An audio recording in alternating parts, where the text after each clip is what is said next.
এবং বিভিন্ন সংগঠন থেকে আগত স্বেচ্ছাসেবী ভাইদেরকে আমার সালাম জানাই। আসসালামু আলাইকুম রহমতুল্লাহ। প্রথমে বলবো, মানবিক সংগঠনগুলো প্রতিটা সংগঠন হলো একটা প্ল্যাটফর্ম, অর্থাৎ মার্কাতুস সুন্নাহ বা স্বাধীন ব্লাড ব্যাংক, আলোর প্রতি আমাদের লক্ষ্য উদ্দেশ্য হচ্ছে আমরা মানবিক কাজ করা। এটা হচ্ছে আমাদের প্রধান মূল লক্ষ্য উদ্দেশ্য। এখন একটা সংগঠন যখন ফার্স্ট টাইম আমরা খুলি তখন বিভিন্নভাবে আমরা বাধা বিপত্তির মধ্যে পড়তে হয়।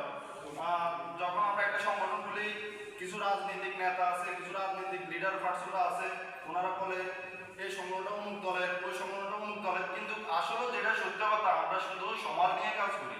এটা তো সমাজের নাকি এবারে যে বন্যা কবলিতের মধ্যে মার্কাতুস সুন্নাহ যে একটা অগ্রণী ভূমিকা রাখছে, এটা আমাদের সমাজের জন্য রাখছে না? আপনারা সবাই এটা তো অবগত আছেন না?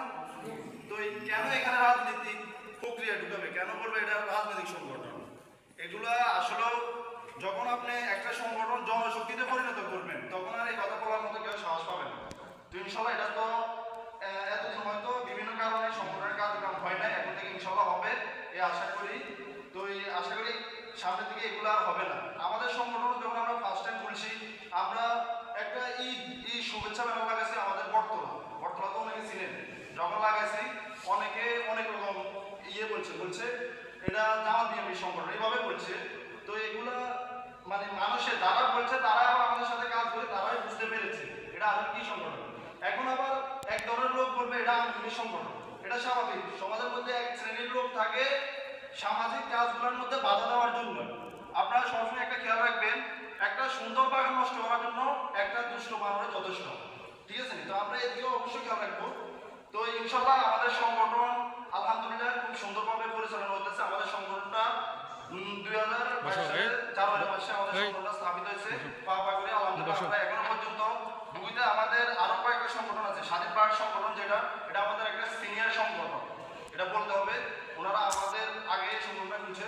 তো আমাদের বুগিতে মানবিক সংগঠনগুলাই মানে এবারে বন্যা নিয়ে যে কাজ করেছেন আপনারা সোশ্যাল মিডিয়ার মধ্যে দেখেছেন অনেকে, এবং কি আমাদের বুগিতে যে মানবিক সংগঠনগুলো করে, শুধু এটা গ্রাম ভিত্তিক নয়, ইউনিয়ন এবং উপজেলা থেকে খোঁজ খবর রাখে আমাদের সংগঠনগুলো। তো আমি চাইবো আপনাদের যে মার্কাতুস সুন্নাহ যেভাবে পরিচালনা করতেছেন খুবই সুন্দর লাগতেছে। আলেম সমাজ এই সংগঠনে আছে, অর্থাৎ এই সংগঠনের মহৎ একটা উদ্দেশ্য আছে। অবশ্যই এটা কোনো প্রকাশ করে বলতে হয় না।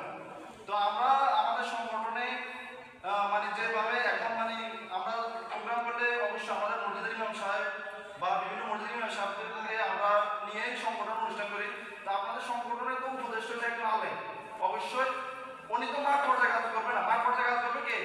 তরুণ সমাজরা, অর্থাৎ যারা স্বেচ্ছাসেবী তারাই মাঠ পর্যায়ে কাজ করবে, উপদেশমূলক কথা বলবে উনি, কিন্তু আমরা মাঠ পর্যায়ে কাজ করতে হবে। জনশক্তি যেভাবে বাড়ানো যায়, সংগঠনের সদস্য আরো অ্যাক্টিভ হতে হবে।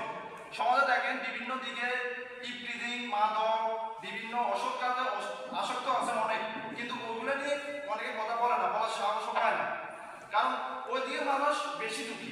এখন হঠাৎ করে আপনারা সমাজে একটু ভালো করতেছেন, আপনাদের জনসংখ্যা কম, এই কারণে হয়তো মানে বিভিন্নভাবে বলবে, কিন্তু যে লোকগুলা বলবে আপনারা তাদেরকে ভালোবাসা দিয়ে তাদেরকে মানে করবেন, অর্থাৎ মানে আপনাদের সংগঠনে আপনারা যে কাজগুলো করতেছেন এগুলো দিয়ে তাদেরকে বুঝাবেন আমরা সংগঠনের জন্য কি করতেছি। এখন আপনারা সংগঠনে ধরেন মানে একটা অনুষ্ঠান করে বিভিন্ন বাধা বিভক্তি বা বিভিন্ন করতে হয়, সংগঠনে যখন আপনারা আস্তে আস্তে ফোকাস হবে তখন ওই লোকগুলাই আপনাদের পিছনে হাঁটবে, ওনাদেরকে আপনাদের সংগঠনে ইনভাইট করার জন্য। এটা আমাদের সংগঠনে এটা আপনার একদম প্রমাণিত আছে। যে লোকগুলা আমাদেরকে বাধা দিচ্ছে ওই লোকগুলা আবার আমাদেরকে বন্দি বলে তোমাদের সংগঠনের প্রোগ্রাম কবে, আমি আসি, এভাবে বলছে। তো আমি বলবো আলেম ওলামা যখন আছে এই সংগঠনে, আশা করি মহৎ একটা উদ্দেশ্য, আর প্রত্যেকটা কাজে ভূমিকা রাখবেন। শুধু মানে চাপ দিচ্ছেন তা না, প্রতিটা কাজে আপনারা প্রয়োজনে আমাদের স্বাধীন ব্লাড ব্যাংক, এটা একটা ব্লাড নিয়ে কাজ করে মূলত এই সংগঠনটা, এবং মানবিক কাজও করে। তো ওনাদের সাথে পরামর্শ করে বিভিন্ন ব্লাড নিয়ে কাজ করবেন। এরপরে যে মানবিক কাজ, প্রত্যেকটা মানবিক কাজে এগিয়ে আসতে হবে এবং সমাজের প্রতিটা কাজে। এখন একটা সময় হয়েছে মানে শিক্ষিত মানুষগুলো চেয়ার পেত না সামনে বসার জন্য, এখন আলহামদুলিল্লাহ ওই সুযোগটা আসছে। তো আমি বলবো তরুণ সমাজ যারা আছেন আপনারা সবাই হাতে হাত রেখে কাঁধে কাঁধ মিলিয়ে একটা সমাজকে আপনারাই চাইলে পরিবর্তন করতে পারবেন। দেখেন ইসলামের ইতিহাসও আছে, যুবক তরুণরাই সমাজকে পরিবর্তন করেছে।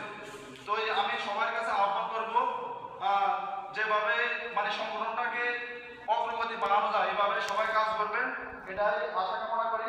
আর সংগঠনের কিছু শৃঙ্খলা অবশ্যই আছে, এটা তো রাজনৈতিক সংগঠন, অবশ্যই রাজনৈতিক সংগঠন। যখন আপনারা এই মানবিক কাজগুলো করছেন, এখানে কি রাজনৈতিক কোনো নেতারা দায়িত্ব দিয়ে, এটা তো আপনারা স্বেচ্ছায় কাজ করছেন নাকি, কোনো রাজনৈতিক তো ব্যানার ছিল না। তো অবশ্যই যখন কমিটি গঠন করবেন, যিনি যোগ্য লোক তাকে যোগ্য চেয়ারে বসাবেন। উনি কোন দল, উনি কি রকম,